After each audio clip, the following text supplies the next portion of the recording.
It's historic in that you have Moscow essentially preparing for a potential siege, ready for that, saying that this represents something that is not at all patriotic, certainly saying that Prigozhin's ties with the Kremlin, particularly to Vladimir Putin himself, those are shattered now.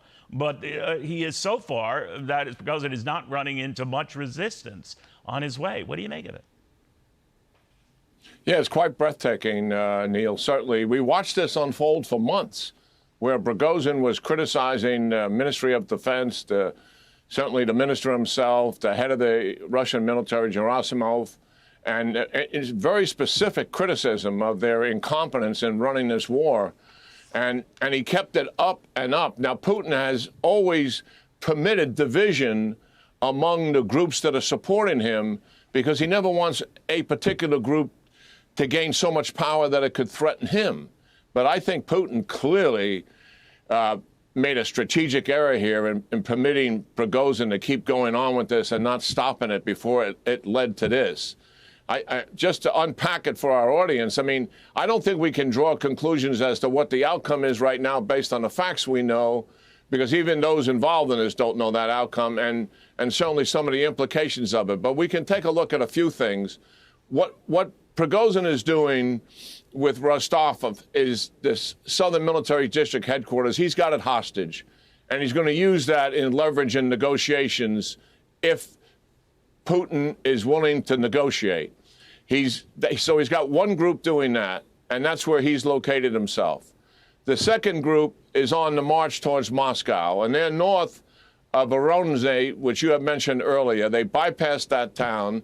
There has been some direct contact with Russian aviation. But as you mentioned multiple times, the march north has been relatively unimpeded, uncontested by any Russian forces whatsoever. And it doesn't surprise me. Remember, this is a very centralized military system.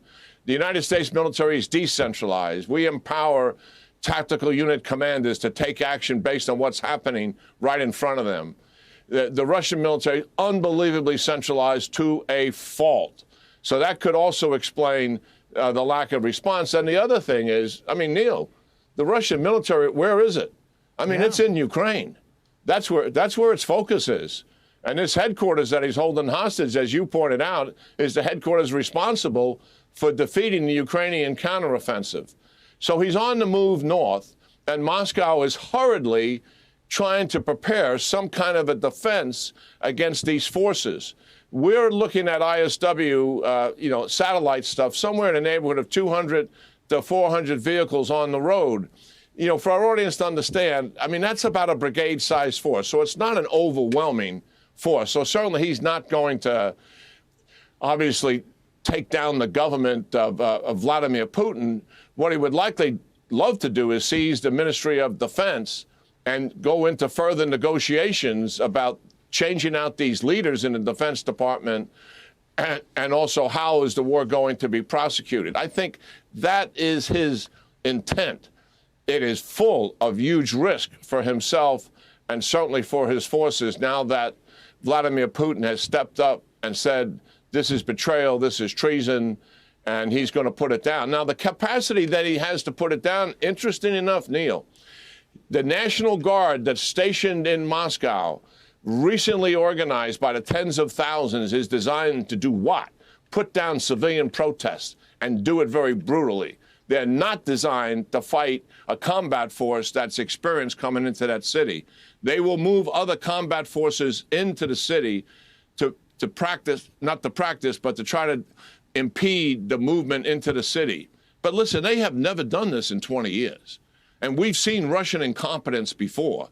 And this is a surprise. There's nothing planned about this in terms of Russian intelligence I'm aware of in its ability to react to this. So when we don't know what that outcome is going to be. The implications, going forward, Neil, here, certainly Wagner and Prigozhin is risking their entire existence. And Putin is absolutely going to be weakened by this. There's no disputing that. He's going to be held accountable by his elites to some degree in letting this disagreement that Prigozhin made public so many months ago and kept going with it get to a point where there's obviously a significant internal division inside of Russia over how the war should be prosecuted? Yeah, you mentioned so many great points, and there's that old crass expression. I don't mean to be crass, but to say if there are disagreements, know, you know what, outside the tent, to keep it inside the tent. And obviously, when we famously remember what Prigozhin had to say and to scream at the military command, there wasn't so much as a slap on the hand when he was talking about how the military let him down, and the military, by greater extension, had let Russia down. And yet I know the Russian people probably hear, and what limited communication they do have about how things are going on the war front, they're getting a rosier scenario than certainly is the case. In this case, General, if you're in Moscow and you're seeing tanks and soldiers sort of trying to lock down the city, you can see for yourself, man, something crazy is going down here. So that you can't hide from the people who are also noticing along the way, these Wagner troops making their way or trying to make their way to Russia unimpeded and it seems early on unopposed. What do you make of all this?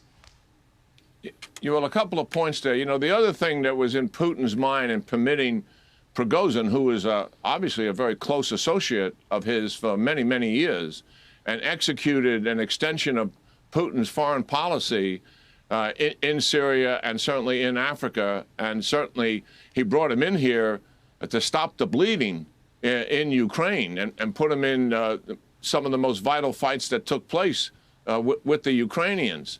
But the other issue for Putin is he knew the war was going bad. And he wanted fall guys for that. So when Prigozhin is blaming the Minister of Defense and blaming the head of their military, Gerasimov, the equivalent to our General Milley, the chairman of the Joint Chiefs of Staff, Putin entertained that because it diffused him from accepting blame. But he obviously let this go on too long and certainly should have done something to resolve some of the differences that he was having with Prigozhin. The other thing that you mentioned is Prigozhin has had a microphone, with the Russian people, and he's an ultra-nationalist. Actually, I think he's to the right of Putin, if there is that kind of space out there, but most of us believe that he is. But he had that voice, and people got illuminated about the war and what was taking place. Certainly, those who had loved ones that were lost knew intimately what it meant. But he was undermining the fact that, look, at the war is a bit of a lie. It's there on a false narrative. Secondly, the Russian military is fighting horribly, and it's really not because of the troops, but because of the leaders and their operational plans and their fruitlessness and how they committed this force as well. So there's a following of Prigozhin out there. I'm not suggesting that he's more popular than Putin or that the people are about to, get in the streets and overthrow Putin. That's not going to happen. Putin still has the majority of the population supporting him and likely will weather this storm that takes place here. But nonetheless, he is going to be weakened as a result of it. I'm curious, General, what you made of Prigozhin's earlier charges against the defense ministry and the defense minister himself, and what Vladimir Putin did in response to those charges, because you could say he was not punished for making them, and that would be usually the kind of talk that would get you forced out of office, if not thrown in the clink, if not killed. But he famously said that the defense ministry was responsible for actually bombing camps in his region in Ukraine that he was trying to take from Ukraine, that they were deliberately targeted, that this wasn't a move to punish the Ukrainians. It was a move to go after him and kill him. And nothing was done or clarified about that. But it was it was obviously, those are pretty damning remarks. What did you make of them? Well, I take it seriously. Certainly, he believes that happened. We haven't been able to confirm this recent attack that he claims took place by Russian forces against him. But it is a fact that there's been a pattern of behavior from the Ministry of Defense in supporting Prigozhin, which really got his ire up. And you played a video there where it was so demonstrative how he felt about things. He wasn't getting the munitions he needed. He wasn't getting the artillery that he needed to prosecute the fight. I believe the Wagner Group is a little overplayed in terms of its effectiveness. I mean, they took thousands and thousands of casualties at Bakhmut, and they were attacking in human waves in the same positions against the same force, going into the same machine guns time and time again. It was absolutely stupid what they were doing, and actually you could make a moral case against doing something like that. And then they were shooting people who refused to conduct those attacks in human waves. And by the way, Prigozhin withdrew his force prior to the counteroffensive. He knew the Ukrainians were getting ready to attack, and he knew that Bakhmut would be one of them. And he pulled out of there on his own accord and transferred responsibility to Russian defensive forces. So for a long time, Prigozhin, with some justification, believed he wasn't getting the support that he needed to. And particularly, if you think I'm the point of the spear here, and I'm doing the work of what other forces should be doing, then you should disproportionately support me, is the case he's making. And I think he had an argument there that as his voice got louder and louder in criticism, they began to pull back some of the support. Whether he was actually attacked or not recently is what he's claiming. We just don't have any verification of that. But it may fit the pattern that we'd seen just prior to that. You know, General, though, if I'm trying to do the comparison of anything like this were happening where foreign troops were, within a couple of 100 miles of Moscow, let's say, of Washington, D.C., my God, that entire region, part of the country, would be under lockdown. There'd be no planes flying except military jets. There doesn't appear, and maybe we're just not getting word of that, there doesn't appear to be any real opposition to this so far. Maybe a lot of it has to do to your earlier point that so many of those soldiers who would normally be playing that role are in Ukraine playing a very different and controversial role that so far has yielded very little result for Russia. But I'm wondering now, as you get assurances from the Russian Foreign Ministry trying to say that everything is okay and warning Western countries not to use the Wagner mutiny, that's what they're calling it, a mutiny, to achieve their Russophobic goals. And the former president, Medvedev, is now on the wire saying Russia will not allow this mutiny. So again, there does seem to be a theme to mutiny to turn into a coup or a global crisis. A lot of words, but so far not a lot of action to back that up. Yeah, well, Putin's got, one of his most highly regarded forces that's in Moscow was the 1st Tank Guards Army, and that's there to preserve the regime in the event of something just like this. So that is a better force than some of his other forces. Now, he has committed a piece of that force in the combat in Ukraine, and Ukrainians defeated it. So that force, while it's better than the other ones, also has some of the similar characteristics in not being properly led and properly trained, and maybe their morale not being what it should be. But nonetheless, he's got that capability there. And I think Prigozhin, given the size of the force that's moving towards Moscow, which I think is about a brigade size, if you just adding up what the vehicles mean, we don't know what the sheer lethality of those vehicles are and what they represent in terms of combat capability. But that is not the kind of capability to certainly undermine the entire government of Putin. It is probably what Prigozhin is saying it is he wants to change in a Ministry of Defense, and if he could take it hostage to help negotiate that, that's likely what he intends to do. It's still a stretch, to be able to do something like that for sure. Moscow is reacting. This is a shock. This is surprise. And certainly some of the chaos in terms of the response to it is predictable when your adversary is able to achieve a surprise like this.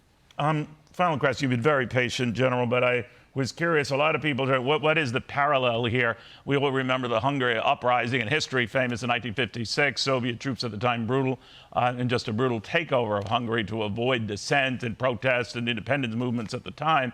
But in this case, it's forces coming to Moscow, so far rarely opposed, and they might be able to come in and seize Moscow, as unthinkable as it seems at this juncture. What do you think? Well, I think that would be a stretch. But listen, Neil, we have all been stunned from the very outset in terms of Moscow's military incompetence as displayed on this battlefield. Now, obviously, they're better at defense than they are at offense, and you can see how they were able to take many, many months to strengthen their defenses in preparation for the long-awaited counteroffensive by the Ukrainians. And the Ukrainians had to wait till they got all the Western tanks and armored vehicles, et cetera, before they could commit themselves.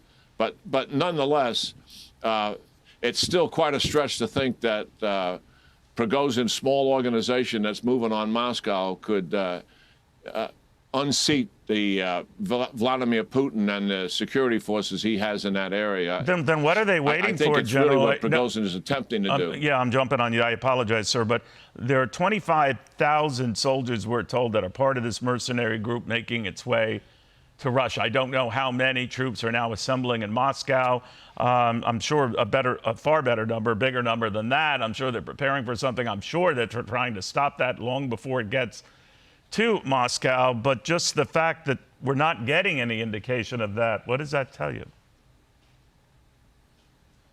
Well, he's been able to achieve surprise, and that's what surprise does. I mean, it's a shock.